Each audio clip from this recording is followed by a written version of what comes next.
everybody, welcome to Amy Nolte Music. Last week I had the opportunity to go up to Idaho and work with a whole bunch of jazz combos. I also got to teach some individual lessons to players that don't play my instrument, which doesn't happen very often. I taught a guitar player named Addison who asked me how to comp behind a bass player's solo. It was a very specific question, and we spent a long time talking about it. I wanted to share my thoughts with you about that because out of all the videos I've ever made on this channel, I don't think I've ever made one about how to play behind a bass player when they solo. This is whether you're a piano player, whether you're a guitar player, whether you're a vibraphone player or some kind of mallet that might happen, or just keys in general. When that bass player takes a solo, it's a different kind of situation, and really nobody ever talks about it, including me apparently. So I'd like to do that today. I'd like to give you just an outline of what I think bass players need from an instrument that plays several notes at a time, which is what the piano or guitar or vibraphone is.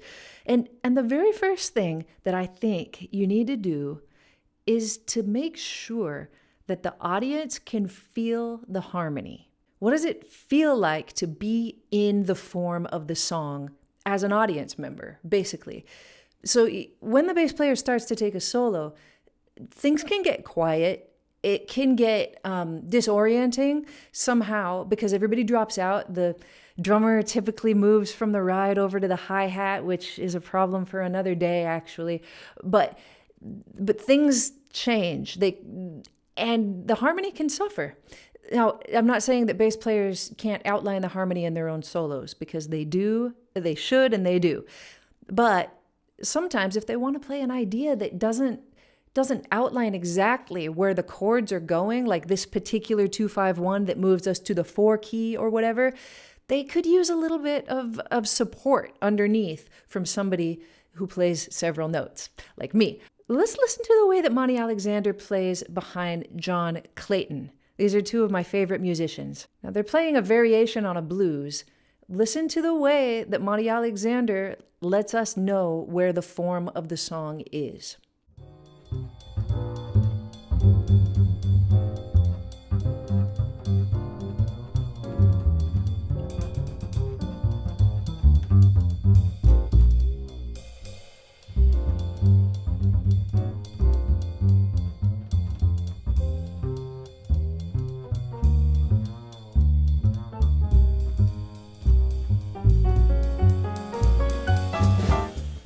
Maybe the person that I've learned most about comping for bass solos from is Keith Jarrett, because he played his standards albums with his trios, and always Gary Peacock is taking a solo, always Keith Jarrett is complimenting him so nicely.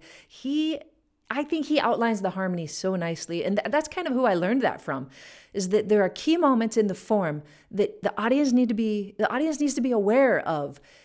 Listen to how he does it on If I Should Lose You.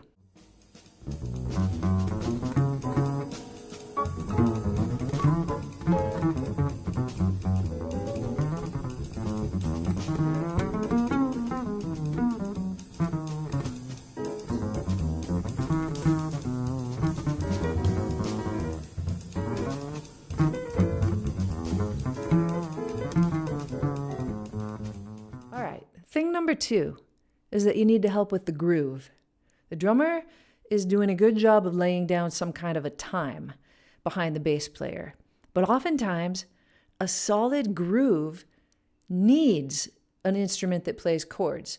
So let's listen to one of my favorite pianists, Rennie Rosnes, comping in 1989. It's a cool recording I found behind the bassist Ira Coleman on I Hear a Rhapsody.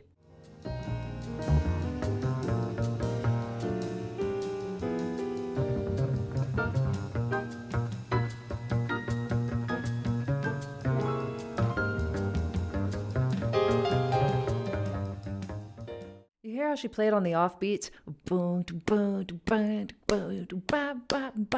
She took a strong jazz rhythm that she knew would help the audience feel the pulse or the groove that was happening behind this great bass solo.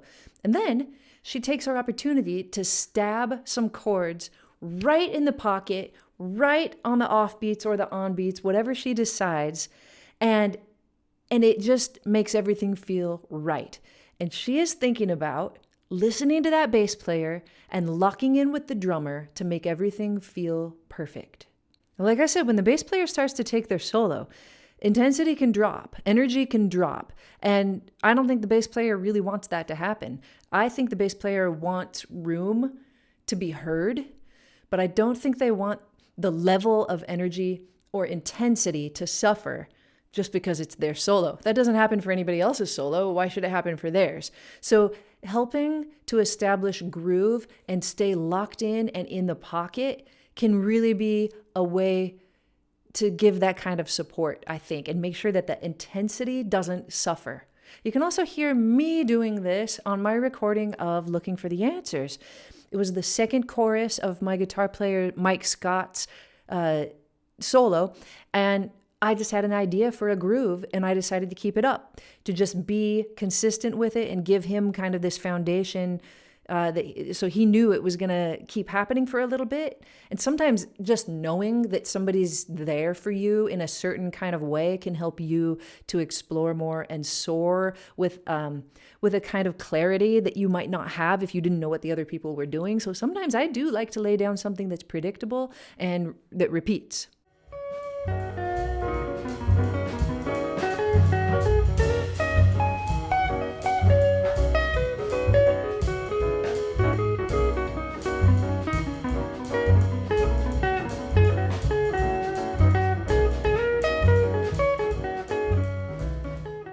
All right, the main thing you need to do, it should probably be number one, but I feel like it kind of goes without saying, is that you need to absolutely be listening to the bass player. Like it's like they're telling you the most important secret of your life.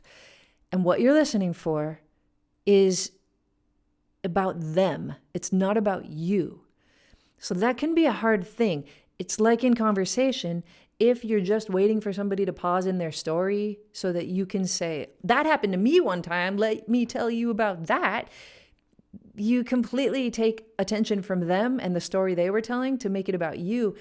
You don't want to do that in any situation in jazz. You want to be there for them and you want to let them have their moment. So when you're listening to what they're doing, yes, you are listening for breaks in what they play so that you can fill that space if you feel it. Like it's all about if the spirit moves you. Like if you have a need in your soul to contribute something, do it. Like I like to say, trust your gut about those kind of things, but you don't have to do it. So sometimes the drummer might want to fill up that space. Sometimes you might just want to let the time go by. And sometimes you might be the one to fill up that space. Now, it might mean that the bass player has played something that you feel you could complement. And so in some way you complement it. It might be something that they play that you want to copy. I tend to be a little wary of telling people to do that. You do it if you want, but don't make a habit of it. You don't be like, oh, I heard what you play. Look, I can do it too. Because then it kind of makes it about you again. But sometimes if it feels like it could be part of their melody, like they like if it feels natural in that spot that they left open, take it. But you don't have to. Let's listen to this great concert that I found of Fred Hirsch comping behind Clemens van der Veen as he takes a solo. Check out what Fred Hirsch does.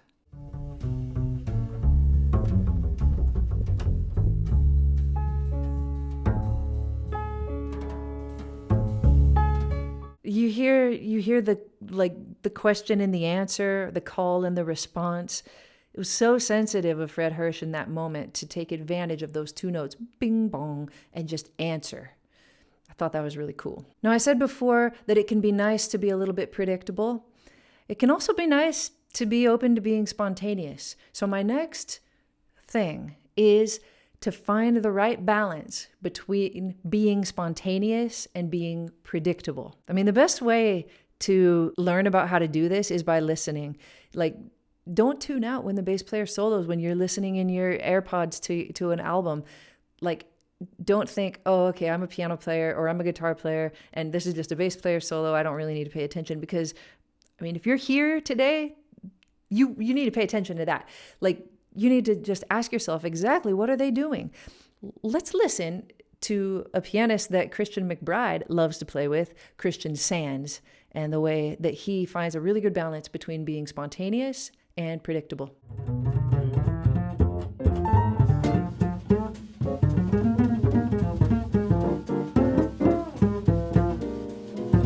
I feel like all of that's pretty predictable.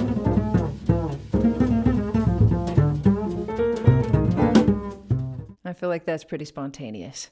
Killer, right? If you find the right balance between those two things, it gives the audience both a feeling of safety and a feeling of unpredictable, what the heck are we doing? Yes, when it all comes together, it's the best. Let's listen to Bill Evans playing behind Mark Johnson. This was 1979 on Someday My Prince Will Come. And what do you think my next point's going to be?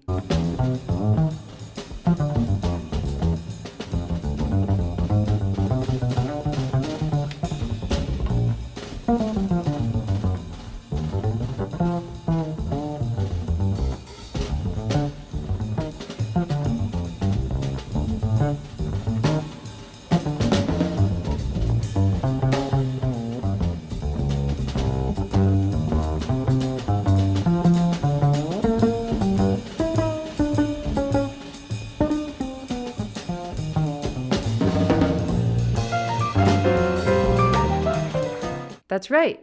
You don't even have to play. Sometimes you don't have to play at all. Like sometimes you could let the bass player and the drummer handle the entire thing and everything feels just like it should and they don't need you one bit. That's okay to realize, right? Like sometimes in life, people don't need you. You leave them on their own, things are going to be better like that. It's the same on the stage. It's also the same if you are a piano player and there's a guitar player in your group. Many, many, many times I let my guitar player comp for the bass solo. We'll just kind of look at each other and oftentimes it just feels right for one of us to play, one of us to lay out. And sometimes I think a guitar can keep a better groove than a piano can. They've got all kinds of subtlety that they can do with their instrument. They can mute their strings, they can, bend things. Like I'm always like continually jealous of the guitar players, but also their energy can match better because they're plucking instead of pressing. I think there's something to that feels extra organic when a guitar player is the one that comps for the bass player solo. So sometimes you can just sit back. Like sometimes if I'm working with a college big band or something and I notice the piano player is playing too much, I just whisper to them. I just say, sit on your hands. And then I tell them I'm like, all right, take them out. But sometimes they just have to realize that if they don't play, the audience isn't going to think any less of them. The audience isn't going to be like, oh, did they lose their spot? Oh my gosh, are they nervous? Did they run out of ideas? No, you treat it like you're just cool as a freaking cucumber and you sit there and you listen to everybody else say what they have to say. And when it's time for you to come in, which, could be whenever you decide, it could be at the top of the form, it could be on the bridge, it could be on your solo when it happens next, then it's time for you to come in, but don't be afraid to lay out. Let's listen to the great Jerry Allen to demonstrate the next point for me when she's comping for Ron Carter. See if you can notice what she does that I'm going to talk about.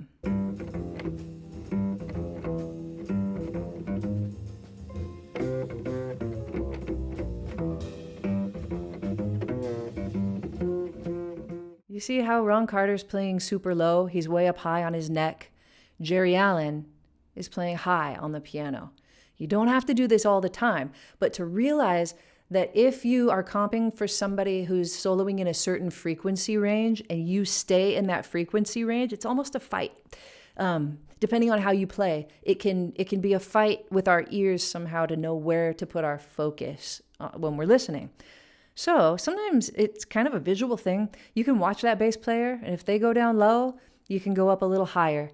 If they start to come up high, you can go down a little lower. You can play a little less. It's hard to hear them in different ways when they're low and when they're high. So you just kind of have to be sensitive to the fact that their instrument is a different kind of instrument and needs an extra kind of sensitivity from you. The last thing, it's not about you. I think I've said it a few times, but it bears repeating. It's about them. It's about letting them have their moment to shine. So just remembering that they need you in some way. They might need you in all of these, I think, 7 different ways that I talked about. At any given time, they might need one of those things. They might need you not to play. They might need you to answer them. They might need you to be softer, to be louder, to help with the groove. They might need you to help with intensity. They might need you to help them with the range that you play in. It's a whole wide spectrum of things, and you just need to be right there with them, trying to make them better. That's it. Whenever you're playing behind anybody for their solo, you're trying to make them sound better, which again, should be like we are in life. Anybody that we're in a room with, if we make that extra effort to make somebody else lifted, we're gonna have done our job, I feel like. These principles, like understanding how you can help in your own band, don't just apply with your own band. As you travel around the globe, these principles stay true. Wherever you're at, you have to do this for somebody. You have to. It's a really good way to make friends, actually, if you could support people on the bandstand. However, a slightly less predictable situation might happen if you find yourself overseas with no way to have cellular data. It's happened to me before. It happened to my son just recently when he went to Japan. If you'd like to be able to travel and have cellular data at a great price while you're abroad, check this out. Saily is the amazing new eSIM service app from Nord Security. If you've ever gotten to another country, gotten out of your plane in the airport, and found that you have no way to connect, that is a really scary situation. Having a local SIM card can put your fears at ease, though. An eSIM provider is an internet connection wherever you travel. Plus, it lets you save money on roaming fees. Saily lets you choose from multiple affordable eSIM plans in over 150 countries.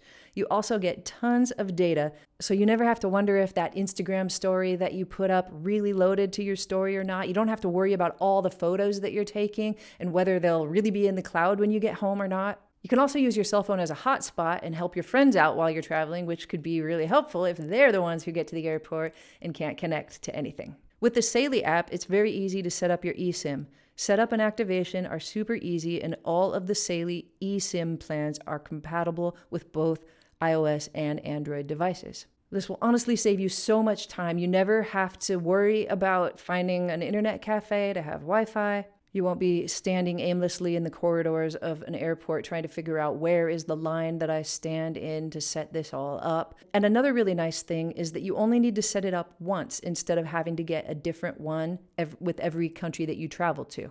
One and done. So no matter where your musical travels take you, you will be covered. Use the code that you see here or down in the description of this video, Amy Nolte, or use the QR code and get a 15% discount off of your first purchase. This is honestly one of the best decisions you can make before going to another country, besides deciding to play too many notes and stepping on your bass player's toes.